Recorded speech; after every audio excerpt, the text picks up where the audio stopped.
Good afternoon, everybody. Welcome to day 8 of Winevent 2023. I am your hostess with the mostest, Rachel. I have shower hair, so sorry about that. It's still a little wet.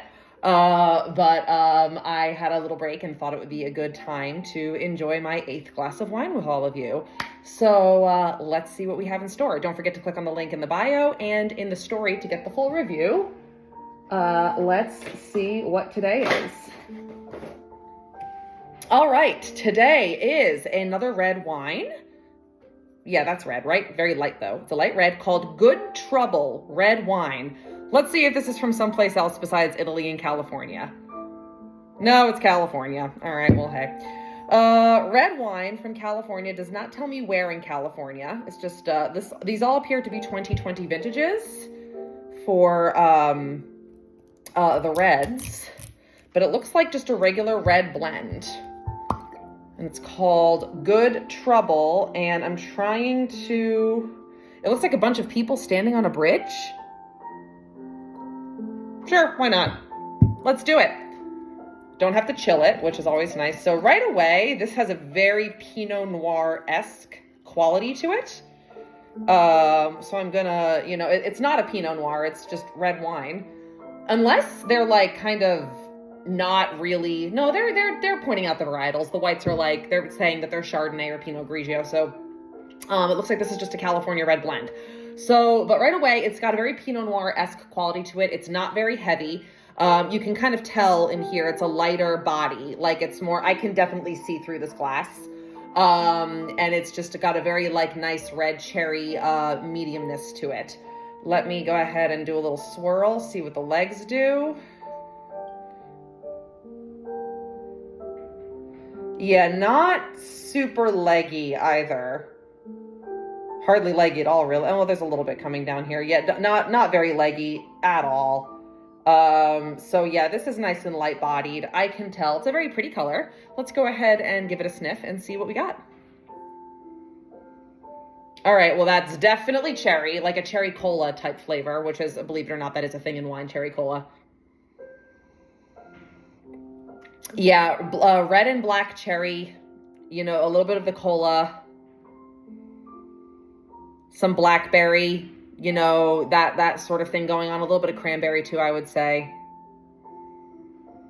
Not very oaky, just a touch of vanilla. Yeah, it's kind of just, I'm getting very Pinot Noir. I know I keep saying this. I'm getting very Pinot Noir vibes off of this. Let's taste and see how it would compare to a Pinot Noir.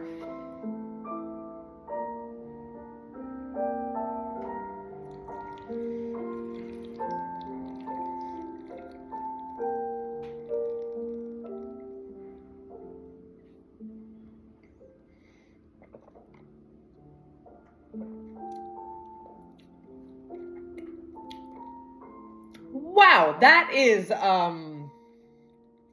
potent, as my friend Kelly says. Holy cats. Sour cherry, like a sour tart, like when I swallowed. I'm gonna see how it is now that it's like breathing a little bit more in the glass.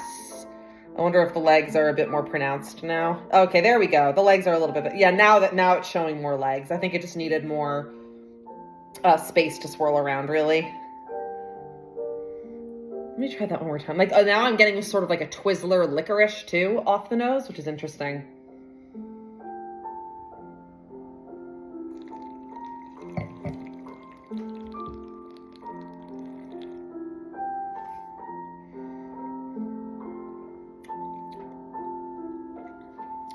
Yeah, it's like sour cherry Twizzler, but like the wine version. I don't hate it. It's just really different and kind of the bright red fruit. Raspberry also now is coming out on the tongue too, but like bright sour cherry Twizzler / Sour Patch Kids, if it was a wine, would be this, which are all things that I like. So, I'm not complaining. It's just, not what I was expecting, I don't think.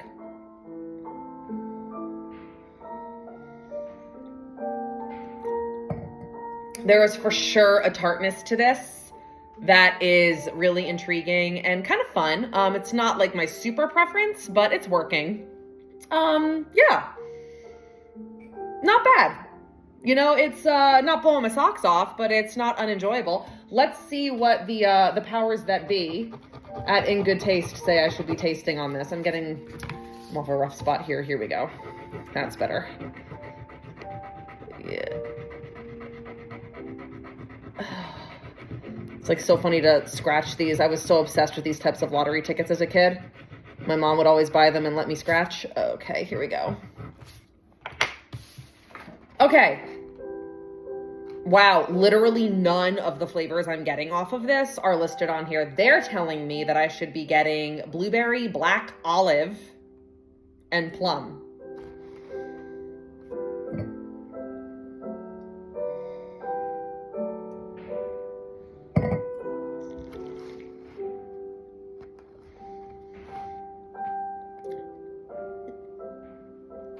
Yeah, I guess I can see where they're getting the black olive and plum from. Blueberry, not so much. But kind of like there's like this earthy dirtiness to it that could be construed as black olive on certain palettes. I'm seeing that. And some of that fruit. You know, when you bite into a plum and you get that little bit of tartness, that I could see too. So overall, I mean, this is not terrible. I don't hate this. I'm not insane over it, but it's good. How many nutcrackers? I think this has earned itself a solid 6. I'm going to say 6 nutcrackers for the Good Trouble red wine from California. Yeah, I think this whole box is really just going to be Italy and California, which is kind of annoying, but here we are. Yeah, 6 nutcrackers for this. I would enjoy this with some goat cheese. A salad with maybe like cranberries and or dried cherries and goat cheese and pecans on it, or blue cheese with this with like, you know, pecans and goat cheese, or I'm sorry, with pecans and cranberries or other dried fruits would be amazing. That would be my go-to for this, and maybe like a nice little thing of like garlic bread on the side. I would definitely go with lighter fare for this one though. You know, or like a really light, you know, pasta with like a very, like a little bit of like olive oil and maybe some like stewed tomatoes, like nothing's too rich or heavy. I think would be really perfect with this. So, yeah, I'm going to say 6 nutcrackers for the Good Trouble, red wine from California. I will enjoy finishing this. It's definitely pleasant enough to finish. And, I will be back here tomorrow with a new wine for all of you. So until we drink again then, cheers. And my hers will be dead, FYI.